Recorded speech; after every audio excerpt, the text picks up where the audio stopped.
고린도전서 10장 1절에서 11절까지 말씀이 되겠습니다. 형제들아, 나는 너희가 알지 못하기를 원하지 아니하노니 우리 조상들이 다 구름 아래에 있고 바다 가운데로 지나며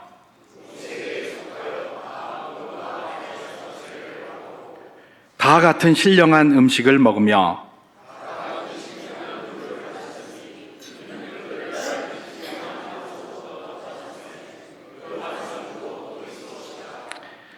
그러나 그들이 다수를 하나님이 기뻐하지 아니하셨으므로 그들이 광야에서 멸망을 받았느니라.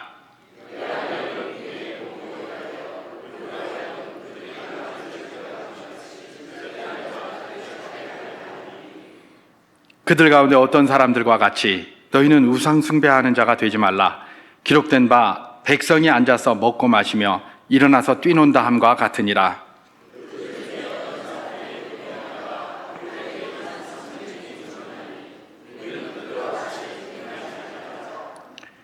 그들 가운데 어떤 사람이 주를 시험하다가 뱀에게 멸망하였나니 우리는 그들과 같이 시험하지 말자.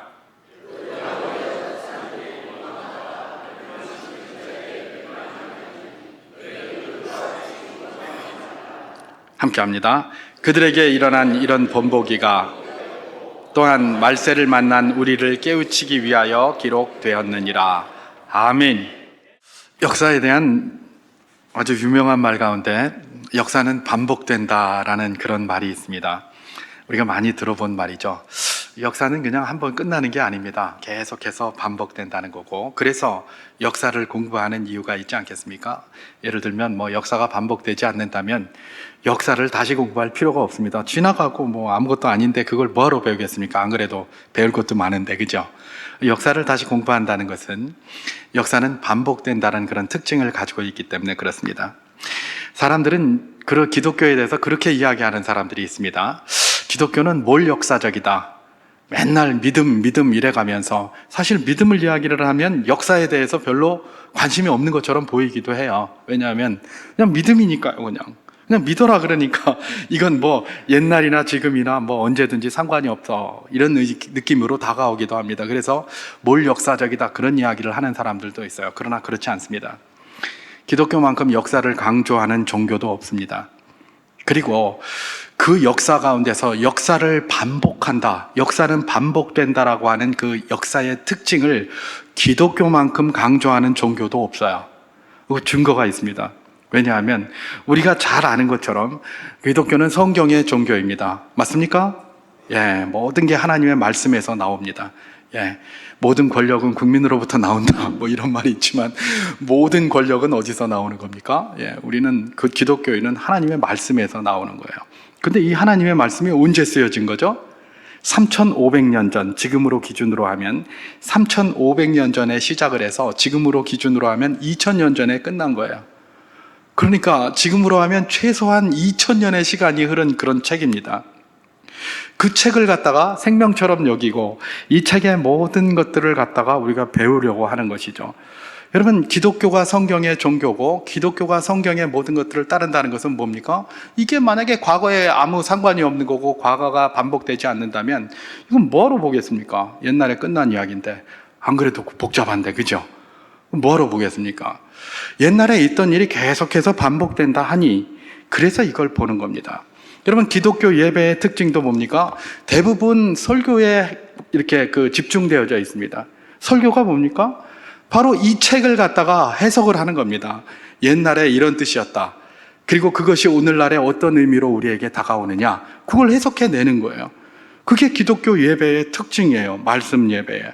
결국은 기독교는 이전에 한 2000년 전에 마무리된 책을 가지고 맨날 그거 가지고 설교하고 그거 가지고 예배하는 게 기독교예요. 제가 무슨 말을 드리는 겁니까?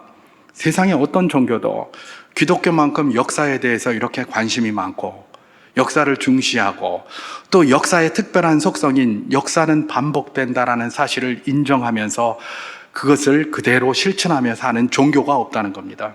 어느 종교가 이런 종교가 있습니까? 없습니다.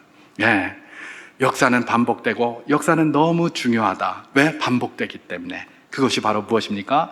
하나님의 말씀을 통해서 우리에게 가르쳐 주시는 것이기도 하고요. 여러 가지 우리 삶의 역사 속에서도 발견되는 것이기도 그렇게 하는 것입니다. 여러분, 성경뿐만이겠습니까? 세상의 모든 학문이 그렇습니다. 역사가 반복되고 역사가 중요하다는 것들을 알기 때문에 공부하는 거고, 그렇기 때문에 과학도 있고 뭐도 있고 하는 겁니다. 지나가고 아무 소용이 없다면 그건 뭐하러 공부하겠습니까? 그죠? 공부하는 거 안 그래도 싫은데, 공부하는 거 머리에 집어넣는 거 힘든데, 다 지나가서 쓸모도 없는 거, 반복도 안 되는 거, 한 번 지나면 끝난 거, 그럼 뭐하러 자꾸 공부를 하냔 말입니다. 여러분, 우리가 가지고 있는 교과서라는 것 말입니다. 이게 뭐 당장 오늘 쓴 게 아니죠. 이미 오랜 시간 동안 있었던 지식을 갖다가 탁 정리를 해서 가장 기본이다라고 생각하는 것들을 교과서로 만듭니다. 과학에서 말하는 법칙, 수학에서 말하는 법칙이라는 것도 뭡니까? 해보니까 계속해서 반복이 되더라. 그렇게 하면 그렇게 나오더라. 라는 그런 반복된다라는 그런 사실을 가지고 만들어낸 게 법칙이에요. 반복이 안 되면 아직은 법칙일 수 없고 가설, 이렇게 될 것이다 라는 가설로 하는 것 아니겠습니까? 모든 학문이 다 뭐다? 역사가 있고 역사가 반복된다는 걸 증명하고 있습니다. 그게 아니라면 학문을 할 필요가 전혀 없다는 것, 그것이 우리의 삶이 우리에게 이야기해 주고 있는 것 아니겠습니까?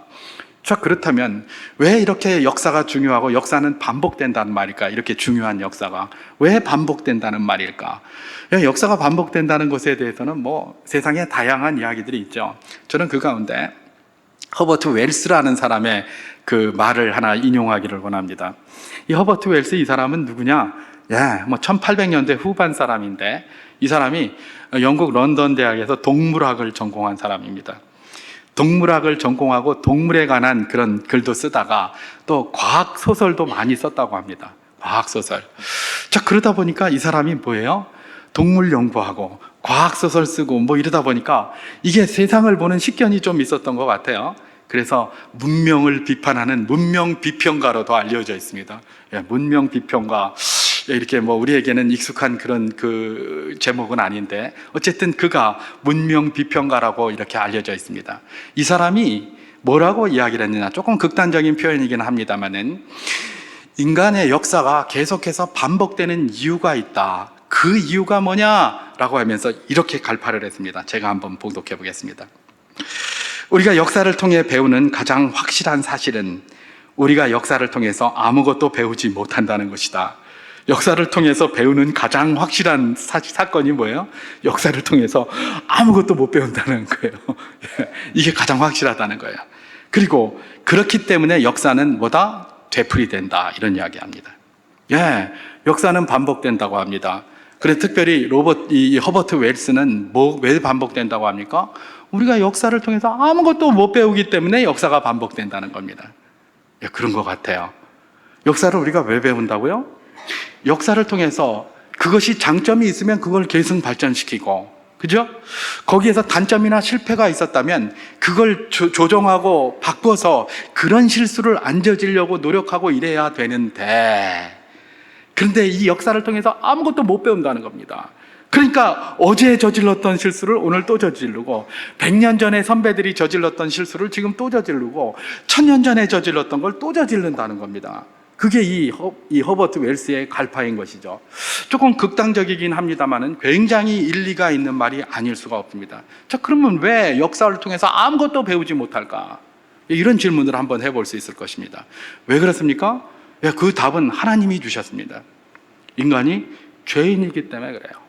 죄인이기 때문에. 자기 소견에 옳은 대로 하려고 하거든요. 항상 내가 기준이 되거든요. 그래서 뭘 좀 배우라고 하면 어떻게 합니까? 뭐라카노? 꼰대 같은 소리 하고 있네.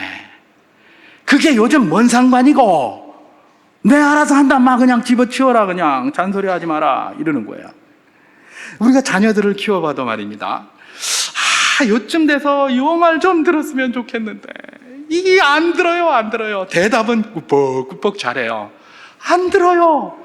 그리고 직접 가서 자기가 몸으로 체험해 봐야 그때서야 비로소 그걸 깨닫게 되는 거야. 아유, 그때 아빠가 그런 말 했는데. 이런 소리를 하는 거예요.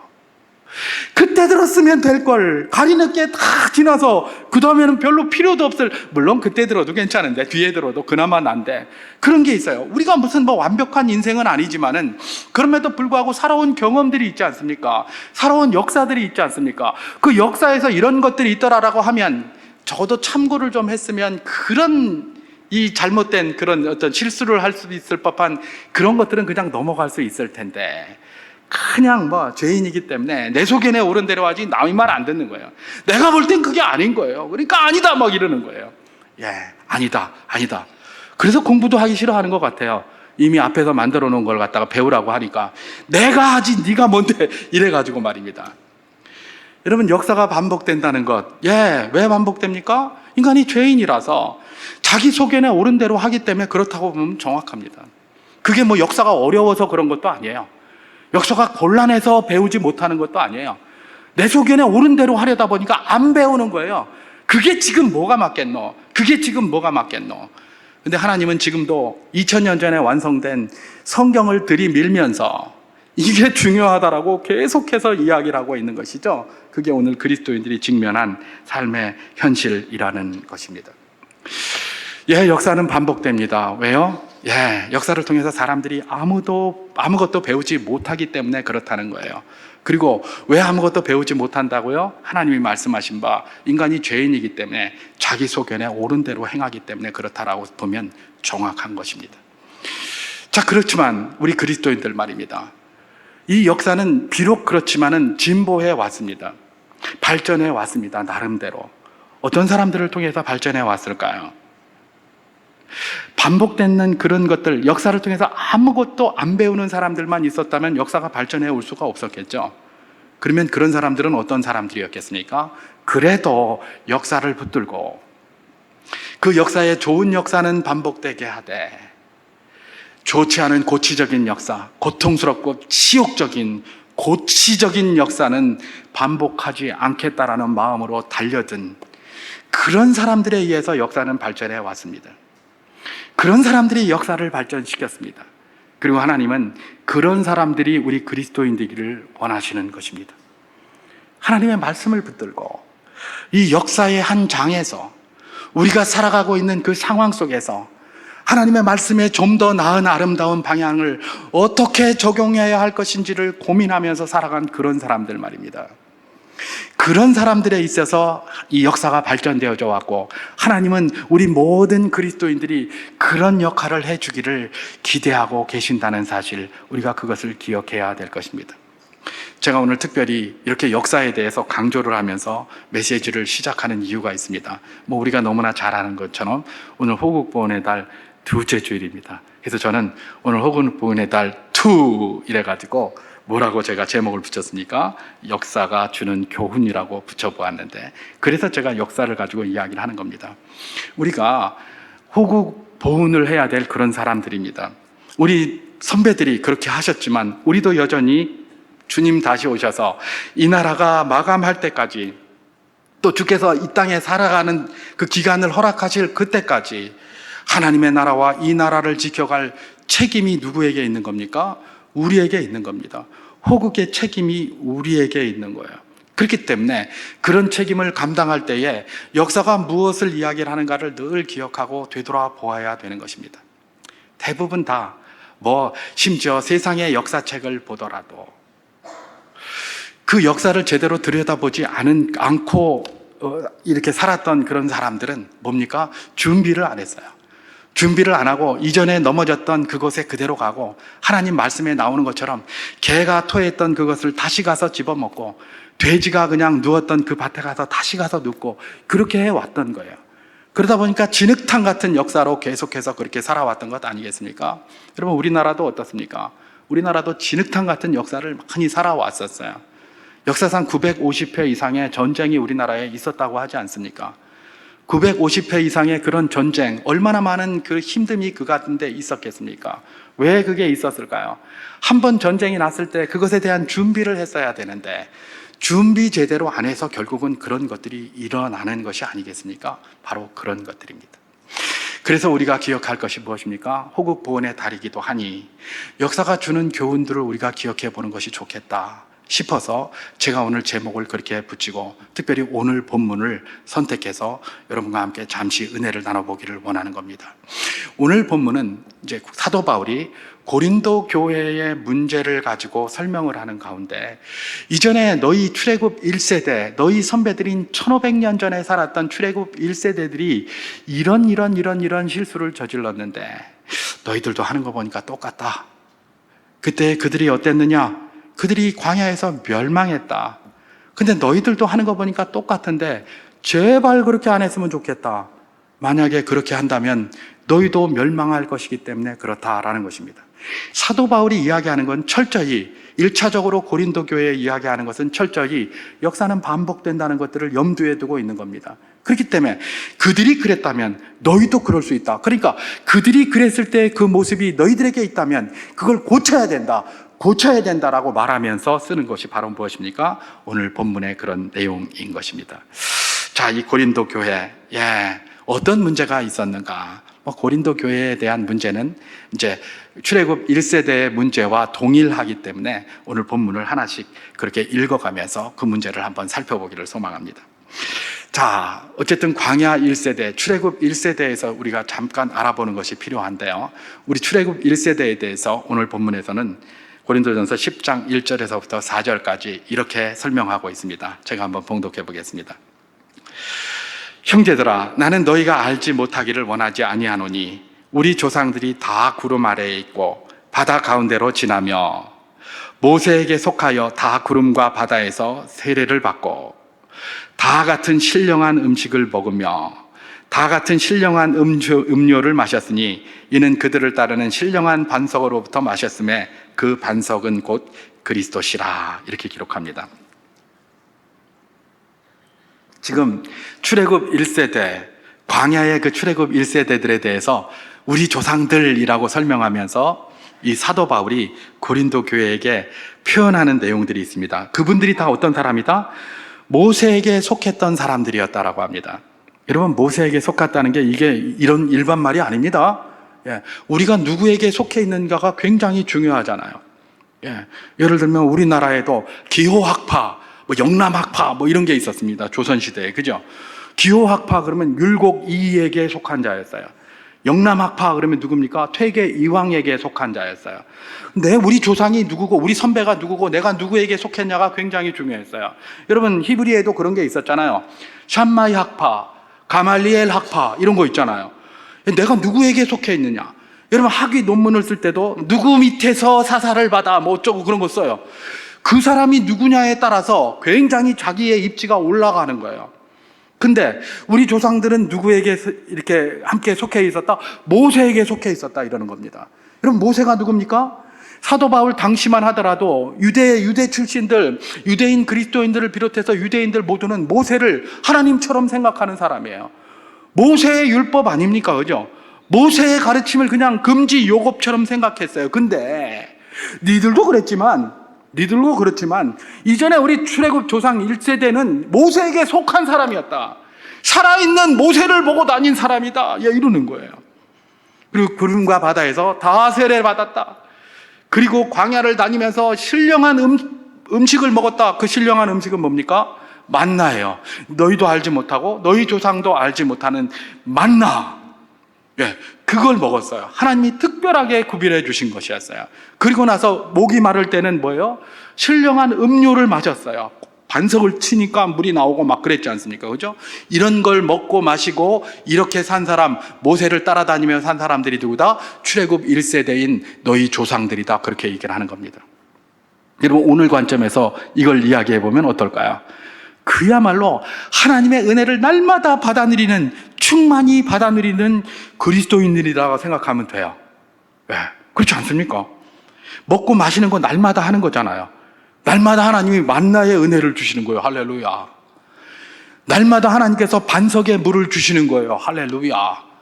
날마다 하나님이 그야말로 올곧은 지도자, 하나님께서 인정하시고 온유하다고 말하는 그 지도자인 모세 밑에서 살아가고 있어요. 모세를 따라가고 있어요. 이거보다 더 큰 복이 어디 있습니까? 그죠? 오늘날의 관점에서 보면 하나님의 은혜를 충만히 받아 누리며 날마다 받아 누리며 하나님의 은혜 속에 사는 사람들이 누구였다? 출애굽 1세대들이었다는 겁니다. 자, 그렇다면 우리가 상식적으로 생각할 때 어떻게 생각하겠습니까? 그렇다면 출애굽 1세대들은 광야 생활에 성공했겠다. 그렇지 않겠습니까?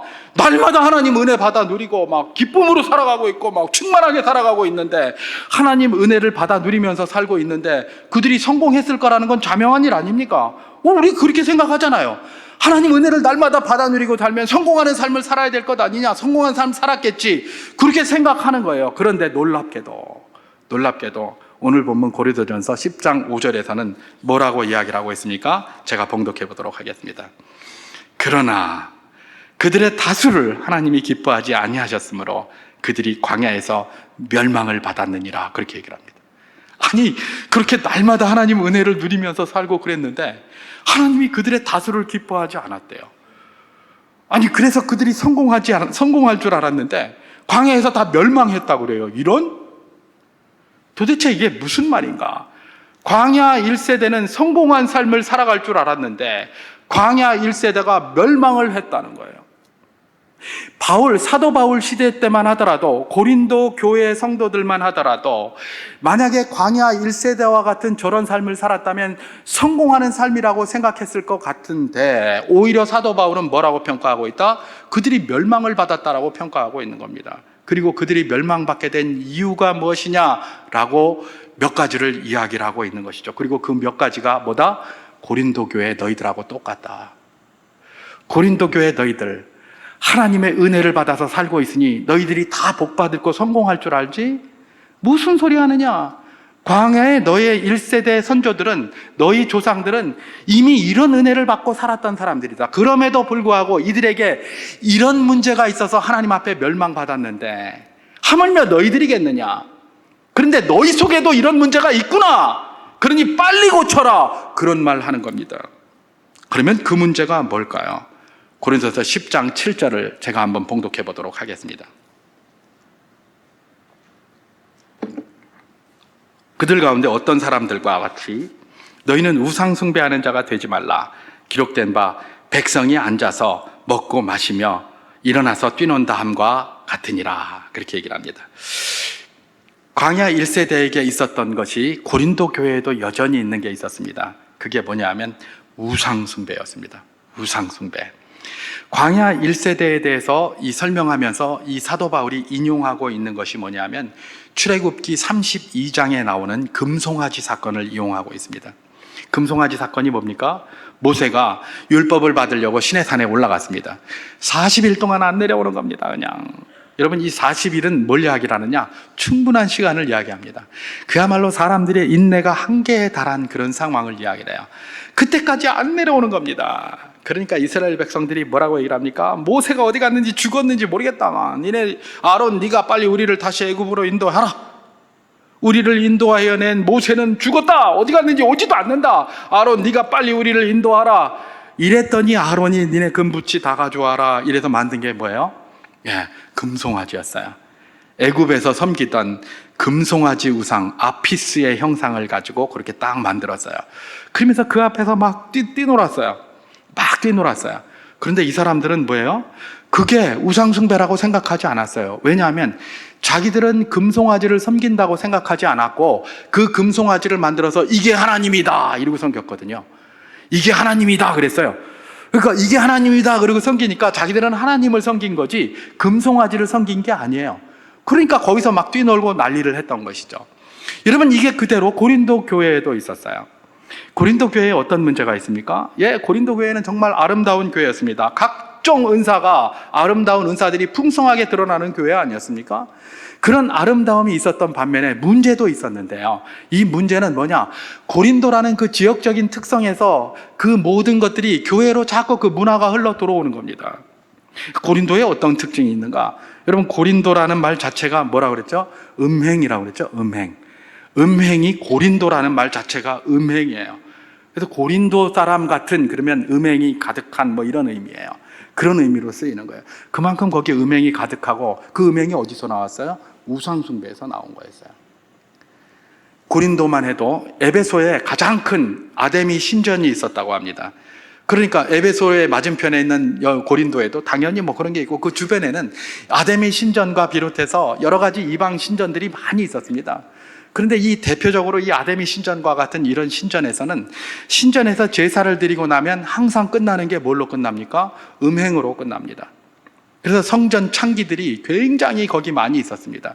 그러니까 성전에 그쪽에 가서, 그 신전에 가가지고 축제처럼 가가지고 거기 가서 함께 뛰놀다가 마지막에 음행도 하고, 그러니까 이걸 사람들이 너무 좋아하는 겁니다. 여러분, 브라질의 삼바 축제 매년 하죠? 삼바 축제. 그 삼바 축제를 하면 사람이 수백 명이 깔려 죽고 그런답니다. 사람이 수백 명이 죽는다고 그래요. 여러분, 만약에 우리나라에서 무슨 축제를 하다가 수백 명이 죽으면 그 축제가 계속 되겠습니까? 안 되겠습니까? 바로 없어지겠죠? 한 명만 죽어도 아마 우리는 바로 없어질지도 몰라요. 그런데 수백 명이 죽는데도 계속하고 있어요. 그럼 왜 할까? 왜 할까? 예, 그게 다 정치적인 목적 때문에 한다고 그래요. 왜 그러냐 그랬더니, 브라질 사람들은 삼바 한번 하면서 흔들고 나면 모든 불평불만이 다 사라진대요. 그러니까 정치인들이 불평불만 나오려고 그럴 때 삼바 한번 딱 하면 그냥 다 끝나는 거예요. 삼바가 왜요? 온갖 음행과 온갖 더러운 것들이 그 뒤에 가득하거든요. 그러니까 남이 죽든 말든 그런 거 별로 신경 안 쓸 가능성이 굉장히 높은 거예요. 인간의 완악함을 보여주고 있는 거예요. 이게 바로 그런 축제들이 보여주는 것들입니다. 여러분, 그 당시에 고린도만 해도 마찬가지입니다. 예를 들면 아데미 신전이 있습니다. 거기서 제사 드린다고 합니다. 갑니다. 자기들은 문화예요. 우상 숭배하러 간 거 아니에요. 왜냐하면 늘 그러고 살았으니까. 그러니까 가가지고 거기서 춤추고 뛰놀고 막 이렇게 합니다. 그러면서 마지막에 음행으로 끝나는 거예요. 음행으로. 그러니까 이게 말초신경을 자극하고 굉장히 기분이 좋거든요. 그러니까 이거는 우리가 무슨 무상 숭배하러 가는 게 아니라 신전에 우리가 가는 거고, 가서 우리는 축제를 하는 거고, 그냥 우리 풍습이 이렇다. 그러니까 우리 가서 하는 거다. 이러고 갔다는 거예요. 그게 뭐하고 똑같다는 겁니까? 광야의 1세대들하고 똑같다는 거예요. 그들이 뭐라고 얘기했습니까? 우리는 금송아지를 섬긴 게 아니다. 우리가 금송아지 앞에서 뛰놀고 했지만은 하나님을 섬긴 거다 한 거하고 똑같다는 거예요. 그렇게 하면 니네 망한다. 광야 1세대가 망하지 않았느냐. 바로 그 이야기를 하고 있는 것입니다. 그런 식의 우상 숭배가 있었다. 그것이 망하는 길이다라고 이야기를 하고 있는 것이죠. 또 어떤 광야 1세대의 그런 모습이 있었습니까? 고린도전서 10장 8절을 제가 한번 봉독해 보도록 하겠습니다. 그들 중에 어떤 사람들이 음행을 하다가 하루에 2만 3천 명이 죽었나니 우리는 그들과 같이 음행하지 말자, 그렇게 얘기를 합니다. 이것을 인용한 것은 광야 1세대들이 시딤에서 있었던 바알보올 사건을 이야기하고 있습니다. 이때도 바알보올 사건이 모압 왕이 자기들을 초청했습니다. 그모스의 제사에 초청을 한 거예요. 그러니까 초청하니까 이거 뭐 우리 축제에 초청을 하고 잔치에 초청을 하고, 그러니까 자기들이 간 겁니다. 이게 무슨 그모스를 제사 지내고 섬기기 위해서 간 게 아닙니다. 축제하고 초청을 하니까 간 겁니다.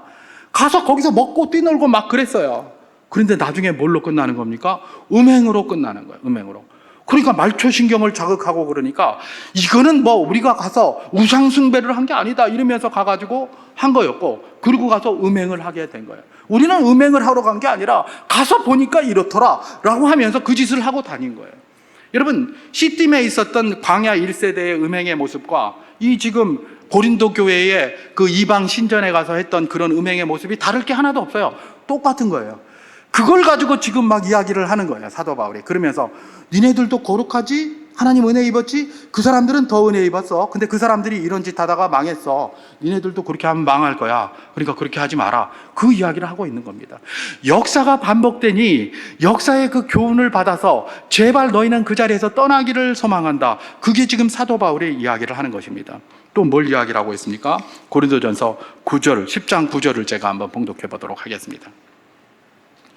그들 가운데 어떤 사람들이 주를 시험하다가 뱀에게 멸망하였나니 우리는 그들과 같이 시험하지 말자, 이렇게 얘기를 합니다. 이거는 민수기 21장에 나오는 불뱀과 놋뱀 사건에 대한 그런 내용입니다. 여러분, 요즘 우리가 신명기를 가지고 은혜를 나누고 있습니다만은 신명기 초반에 보면 모세가 그런 이야기를 합니다. 에돔에 대해서 이야기를 하면서 에돔을 갖다가 지나가려고 했을 때에 하나님께서 뭐라고 얘기를 하셨습니까? 에돔은 우리 형제니까 에돔은 지나가지 말고 돌아가라라고 이야기를 하셨어요. 그래서 에돔이 길을 열어주면 그걸로 가려고 했는데 에돔이 오지 말라고 하니까 자기들이 길을 돌아갔습니다. 호르마 쪽으로 이렇게 돌아갔어요. 이 돌아가는데 그 돌아가는 길이 길어지다 보니까 그 돌아가는 길에서 불평과 원망이 나오는 겁니다. 여기 보니까 빨리 가서 나는 그냥 맛있는 거 먹고 싶은데 맨날 그냥 만나나 먹어야 되고 물도 제대로 못 먹고, 그러니까 짜증이 나니까 백성들이 원망과 불평을 하는데 그 불평의 내용 중에 민수기 21장 5절에 보면 이런 내용이 있습니다. 우리가 이 하찮은 음식을 싫어하노라, 이랬어요. 그 하찮은 음식이 뭘까요? 하나님이 베풀어 주시는 만나예요. 그죠? 만나. 이 만나를 먹으면서 늘 그러면서 지금까지 살았는데 이 사람들이 뭐라는 거예요? 그 돌아가면서 내 이럴 줄 알았다. 또 이 만나 먹나? 우리가 이 하찮은 음식을 싫어하노라. 예, 이런 거예요. 하나님이 은혜로 주신 게 만난데 그 은혜를 받아 먹으면서 하찮은 음식이 싫어한다라고 하면서 주를 시험을 한 것이죠. 아니, 그건 뭐 주님에 대한 것도 아니고 모세에게 지금 원망한 건데 왜 주를 시험했다고 사도 바울은 평가하고 있는가? 예, 모세가 누굽니까? 모세도 원래 그냥 지나가려고 했어요. 근데 하나님께서 여기는 네 형제 땅이니까 지나가지 마라, 돌아가라, 이렇게 하셨어요. 그래서 하나님 말씀 따라서 모세가 그렇게 인도해 간 거예요. 그런데 모세한테 대고 막 이렇게 하니까 하나님이 그냥 해서 그냥 어디까지 인내하셔야 될까 지금 참고 있는 거예요. 예.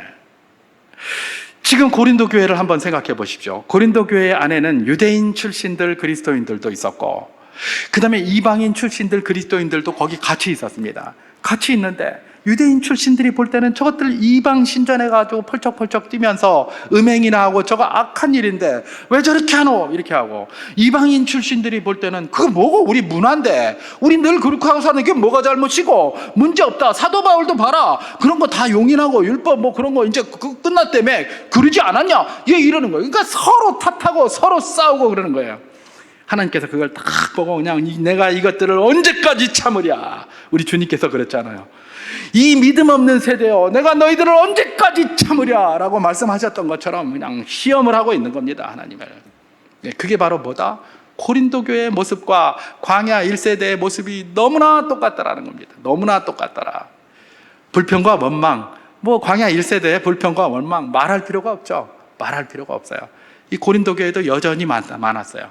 불평과 원망, 니 탓, 내 탓 그래가면서 싸웠어요. 그러니까 고린도 교회에 4개 파가 있지 않았습니까? 그죠? 바울파, 게바파, 아볼로파, 자칭 그리스도파, 4개 파벌로 갈라져서 네가 잘났네, 내가 잘났네 하면서 막 서로 그렇게 싸우고 있었다는 것입니다. 사도 바울이 뭐라고 얘기를 합니까?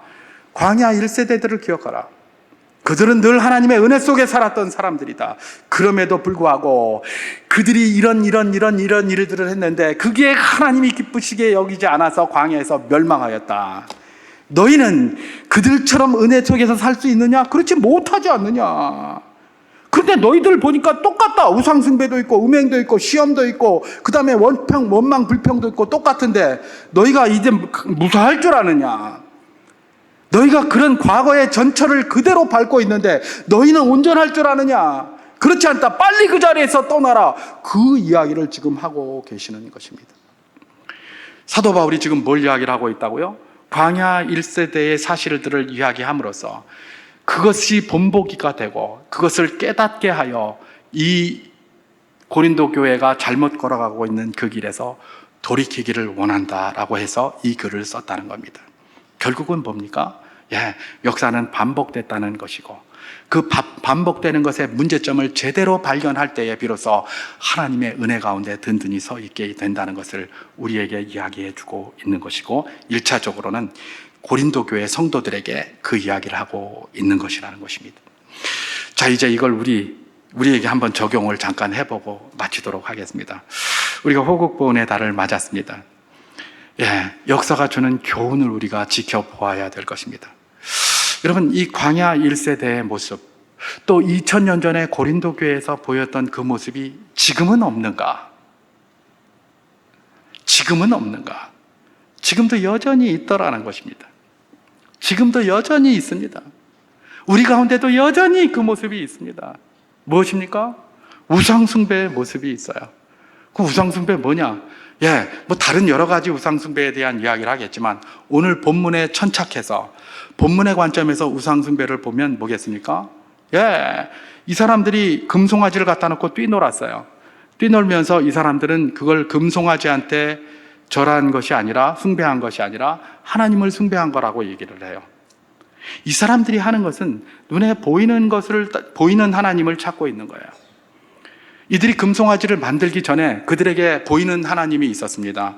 보이는 하나님이 누굽니까? 모세였습니다. 하나님의 말씀을 막 이렇게 주고 그러니까 하나님이 저 모세를 통해서 한다 그래서 모세를 쳐다보고 다녔어요. 그랬는데 모세가 시내산에 올라가고 나서 40일 동안 안 오는 겁니다. 참을 때까지 참았는데 그때까지 안 오고 있는 거예요. 그러니까 어떻게 한 겁니까? 우리 모세 이제 죽었으니까 보이는 하나님 좀 만들자. 아론님, 빨리 보이는 하나님 좀 만들자. 왜 이래가지고 만들어낸 게 금송아지고 그걸 하나님이라고 자기들이 따랐다는 겁니다. 여러분, 세상은 지금도 모두 눈에 보이는 걸 추구합니다. 뭘 잘못해놓고도 증거 있냐 이래요. 옛날 같으면 그냥 가슴이 뜨끔해서 아이고 미안합니다 그러고 그냥 물러났을 사람들이 지금은 증거대라고 하면서 계속 그러고 있잖아요. 모든 게 눈에 보이는 거예요. 물론 경험주의자들이 보는 것이 믿는 것이다 이런 가르침을 받아가지고 그런 것들을 했겠습니다만은, 여러분, 보는 것, 손에 잡히는 것, 만져지는 것, 이런 거는 불신자도 다 할 수 있어요. 그렇잖아요. 그죠? 믿음이 필요가 없어요. 내 눈으로 보이고 보는 것이 믿는 것인데 내 눈으로 보이고 만질 수 있고 계산할 수 있고 하면 믿음이 무슨 필요가 있습니까? 아무 필요도 없죠. 그죠? 이 세상의 모든 것들이 다 뭐예요? 자꾸 눈에 보이고 손에 만져지는 걸 요구하고 있어요. 자, 그러다 보니까 거기는 믿음이 필요 없는 거예요. 하나님이 뭐라고 이야기를 하시는 겁니까? 광야 1세대들에게 니들이 보이는 삶만 살지 말고 믿음의 삶을 살아라라고 이야기해 주신 거예요. 이 보이는 삶을 살려다 보니까 뭘 합니까? 모세가 그 광경을 딱 보고 화가 나가지고 들어와서 십계명의 둘돌판 던져서 깨버렸잖아요. 그냥. 그죠? 여러분, 이런 상황 속에서 우리가 뭘 깨달을 수 있습니까? 보이는 것만 찾아다니면 하나님의 말씀이고 뭐고 내팽개쳐 버립니다. 돌판이 다 깨져버려요. 그건 믿음으로만 볼 수 있는 것이기 때문에 그래요. 여러분, 우리가 살아가는 오늘 이 세상, 보이는 것만 자꾸 추구하고 내가 눈으로 봐야 믿겠다 그러고 내가 만져봐야 믿겠다 그러고 그렇게 합니까? 그럼 잘 믿게 되겠죠? 잘 믿게 될 턱이 있나? 없죠?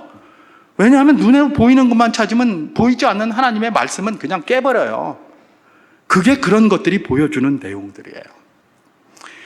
여러분, 모세가 광야 1세대에 대해서 했던 모습, 사도 바울이 고린도 교회에 했던 모습, 여전히 오늘 우리에게도 그대로 있습니다.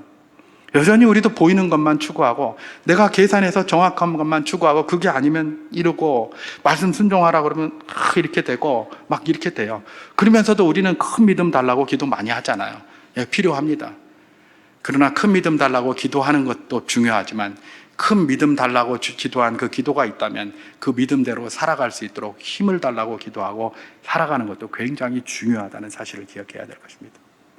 오늘날의 우상숭배가 만연합니다. 세상은 말할 것도 없고 그 풍조가 교회에도 그대로 들어와 있습니다.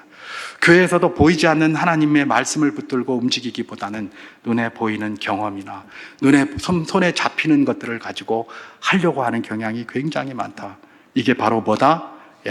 은혜의 길을 떠나 믿음의 길을 떠나 멸망의 길로 가는 발걸음이다라는 사실을 기억해야 한다는 것입니다. 그것이 바로 무엇입니까? 이런 말씀을 통해서 우리가 배울 수 있는 것입니다. 여러분, 음행에 관해서는 또 어떨까요?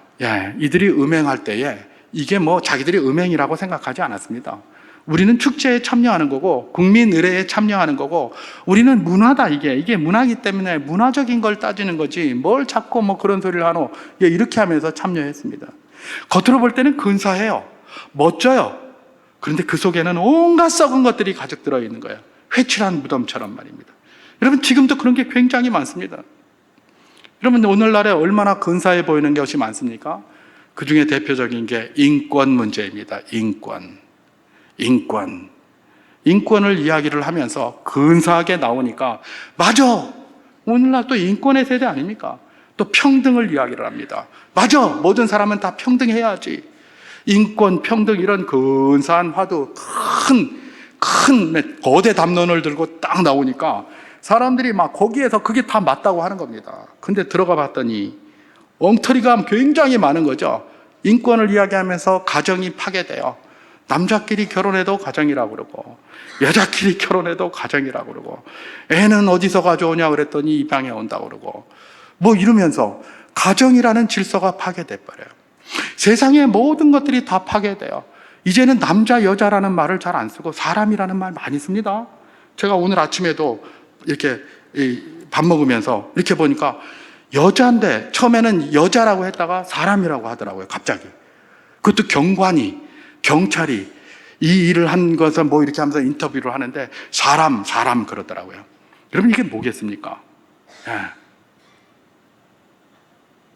이 시대의 모습이라는 겁니다. 이게 우리 아이들도 그대로 배우고 있고 학교에서 그대로 배우고 있고요. 교회에 그대로 와요. 여자는 사람 아니고 남자는 사람 아니냐? 맞아요. 근데 사람이라고 말함으로 말미암아 뭐예요? 이 구분을 없애버리는 거예요. 이게 은연중에 들어와 있어요. 그게 뭡니까? 오늘날 우리가 살고 있는 거예요. 평등을 이야기를 하면서 선생님 제자도 없고 위아래도 없고 아버지 자녀도 없어요. 이건 뭐고? 옛날에는 뭘 잘못하면 뭐라고 꾸짖기라도 했는데 이제 꾸짖지도 말라는 거예요. 자꾸 꾸짖으면 아버지고 뭐고 어머니고 뭐고 없어요. 경찰에 고발해버린다는 거예요. 그럼 가서 뭐 아동학대죄 뭐 이렇게 하고, 선생님들은 뭐 교육청에 고발하고 뭐하고, 그래서 그거 불려다니게 만들고 말입니다. 그래가지고 그게 배워지겠습니까? 오늘날에 많은 사람들이 아이들 뭐 학력 수준 높인다 그러고 학원 보내고 뭐하고 굉장히 돈 많이 쓰고 사교육비가 뭐 수조 원씩 들어간다고 합니다. 이런 방식으로 해가지고는 백날 해봐야 안 배워져요. 배움은 나를 가르치는 그 사람을 높이 보았을 때 배워져요. 근데 나를 가르치는 그 사람이 니나 내나 니 꼰대고 뭐 나는 이러면 뭐가 배워지겠습니까? 안 배워집니다. 그러니까 요즘에 강력한 사람은 학교 선생님도 아니고 아버지도 아니고 어머니도 아니고 학원 선생님이 제일 세요. 거긴 안 하면 막 뭐라 그러고, 그러니까 또 거기 안 가면 또 엄마가 막 팔팔 뛰고 그러니까 그런 것 같아요. 어쨌든지 간에 이게 오늘날의 현상이에요. 멋진 걸로 표장을 하고 이거는 문화다라고 하면서 나옵니다. 이거 축제다라고 하고 나옵니다. 아무런 적이 아니다라고 나오는데 뒤에 들어가 보면 온갖 악한 것들, 질서를 무너뜨리고 인륜을 무너뜨리고 도덕을 무너뜨리고 모든 삶을 무너뜨리는 그런 것들이 가득해 있다는 것입니다. 여러분, 호국보훈의 달입니다. 이 나라를 지켜야 합니다. 이런 악한 것들로부터 우리가 정신 차려야 합니다. 정신 차리지 않으면 언제 눈 떠보면 전혀 다른 세대들의 나라, 또 그것도 나라라도 있으면 괜찮아요. 그 나라도 없어질 가능성이 굉장히 많습니다. 경계해야 되는 것입니다. 여러분, 원망과 불평, 시험 이런 것에 관한 것, 여러분 시험은 뭐였습니까? 이 하찮은 음식 이런 거 싫다 이랬어요. 이게 주를 시험하는 거라고 그랬어요. 요즘 하나님의 은혜, 아까 우리 장로님께서 기도하셨습니다마는 이 나라가 이게 무슨 뭐 원래 이렇게 잘 사는 나라였습니까?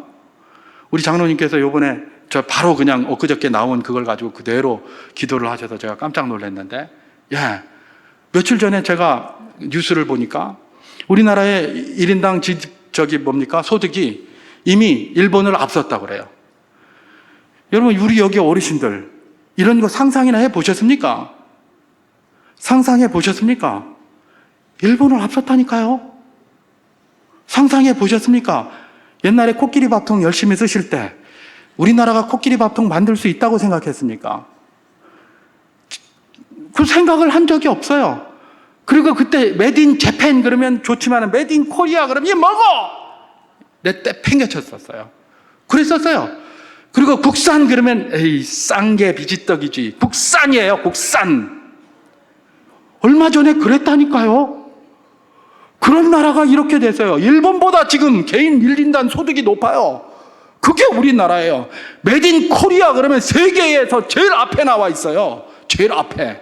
이게 우리나라예요. 근데 이런 나라가 어떻게 됐었다고요? 우리 얼마 전에 뭐가 있었는데요. 아무것도 없었잖아요.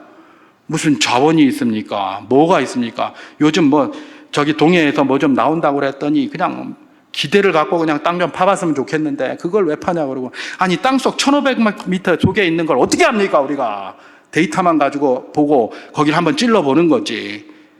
그 속에 뭐가 있는지 어떻게 알아요? 자기 뭐 하나님입니까? 하여튼 보면 우리나라는 전부 하나님 노릇하려고 그래서 말이야. 그죠? 죄된 본성을 그대로 발휘해가지고. 여러분, 이런 것들이 다 뭡니까? 다 죄를 시험하는 거예요. 주께서 은혜로 그렇게 베풀어 주셨는데 은혜 이런 거 필요 없다. 우리가 알아서 했지 뭐. 우리가 뭐가 있었는데요. 아무것도 없었는데 하나님께서 우리를 세워주셔서 지금까지 인도해서 외국으로부터 우리를 지켜주시고 우리를 자유케 하시고 자유로운 이 대한민국에서 살아갈 수 있도록 인도해 주셨는데, 하나님 니는 이제 할 일 다 끝났으니까 저리 가라. 우리가 알아서 다 할게. 그래서 자기 혼자 영광 받으려는 게 이 세대의 현실이에요. 세상만 그러면 또 몰라요. 그게 교회로도 그대로 들어왔어요. 그래서 교회에서 와서는 교회에서도 은혜 이야기는 많이 하지만 별로 은혜 안 받아요. 괜히 은혜 받고 이거 살기 어려워질라. 괜히 은혜 받고 이거 하기 싫은 거 하게 될라. 괜히 은혜 받고 이거 힘들게 될라. 이렇게 생각하는 거예요. 이렇게 생각하는 거예요. 그거 이제 한참 된 이야기입니다만은, 십몇 년 전, 20년 전 이야기입니다만은, 중고등학생들이 집회 간다 그러면 가지 말라 그런다고 그랬잖아요. 왜요? 거기 가서 괜히 은혜 받고 그냥 맨날 교회나 쫓아다니고 이러면 공부 언제 할래? 이래가지고 못 다니게 했다는 그런 말이 있잖아요. 은혜를 말로는 하는데 은혜 받는 것을 그렇게 좋아하는지 중심을 하시는 하나님께서는 잘 보고 계시지 않겠습니까? 세상에서 그거는 모르겠는데 교회도 지금 그렇게 되고 있다니까요. 원망, 불평. 여러분, 우리 어르신들이 이전에 활동하실 때만 해도 좀 잘못되고 어려운 거 이런 거 있으면 어떻게 됩니까? 이게 다 내 팔자지 이러고 사셨어요. 맞죠? 내 팔자지 하고 사셨죠? 그것도 좋은 건 아닙니다만은 어쨌든 그러고 사셨어요. 남 탓 안 했어요. 다 내 팔자지 이렇게 했어요. 그리고 카톨릭이 했던 운동, 몇십 년 전에 했던 운동, 내 탓이요 운동 아닙니까? 내 탓이요. 내 팔자지 하다가 이제는 내 탓이 아니라 네 탓이다라고 바뀌려고 했더니 그들이 내 탓이요 운동했습니다. 그리고 그때 내 팔자지, 내 탓이요라고 할 때만 해도 그래도 세상에 인간 냄새가 났습니다. 사는 냄새가 났어요. 근데 지금은 뭐예요? 내 탓은 하나도 없어요. 다 네 탓이에요. 내가 갔다 여기 넘어졌는데도 그게 내 탓이 아니에요. 이런? 내가 잘못했는데도 그게 내 탓이 아니에요. 네가 그렇게 만들어서 잘못했다. 네가 나를 꼬았기 때문에 내가 잘못했다. 네가 나에게 이상한 일을 했기 때문에 내가 잘못했다. 다 그러는 거예요. 내 잘못이 하나도 없어요. 그리고 이것을 앞장서서 하는 내용이 뭡니까? 근사한 내용입니다. 국민의 알 권리. 국민이 그런 거 알아서 뭐 합니까? 국민이 그런 거 알아서 뭘 하는데요? 이런 말 하면 또 그러겠죠. 저건 무슨 이상한 인간이다 이럴 거예요.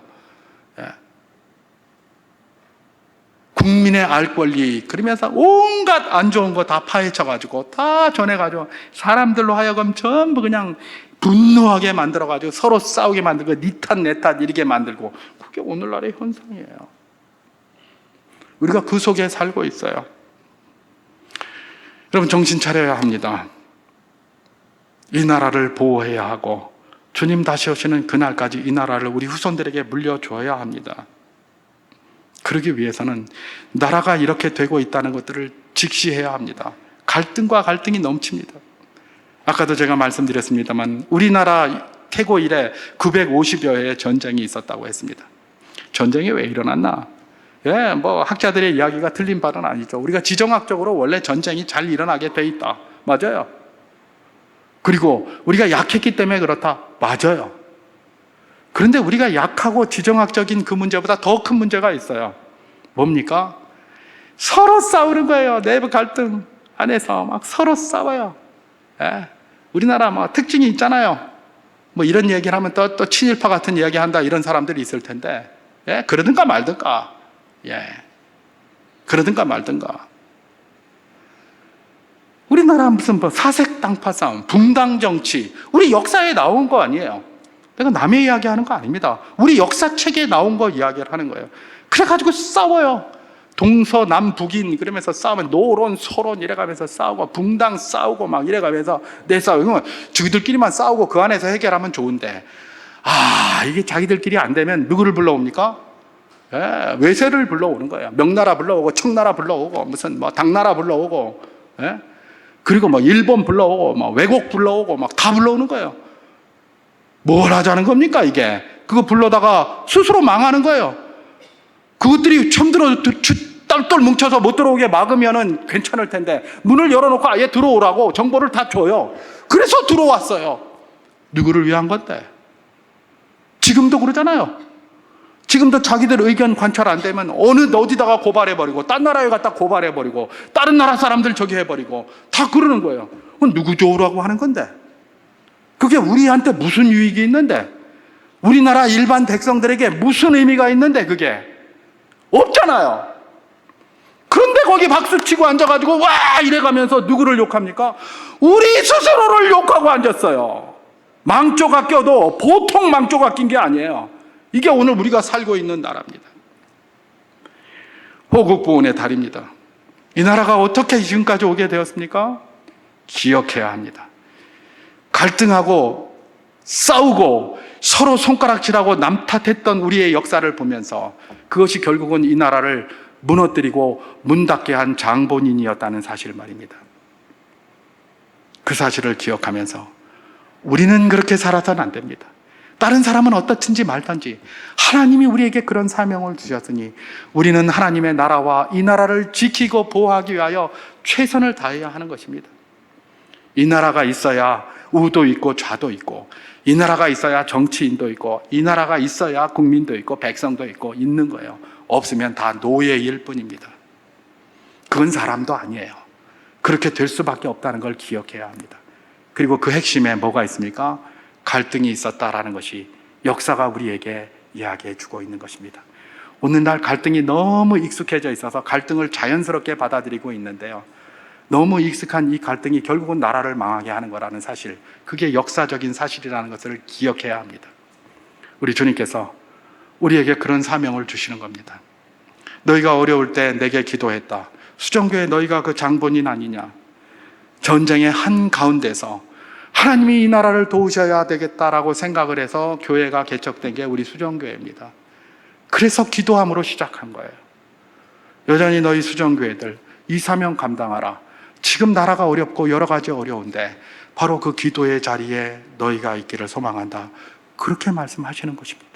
우리 믿음의 선배들이 무릎 꿇고 낙타 무릎이 되도록 기도하셨던 그 무릎 말입니다.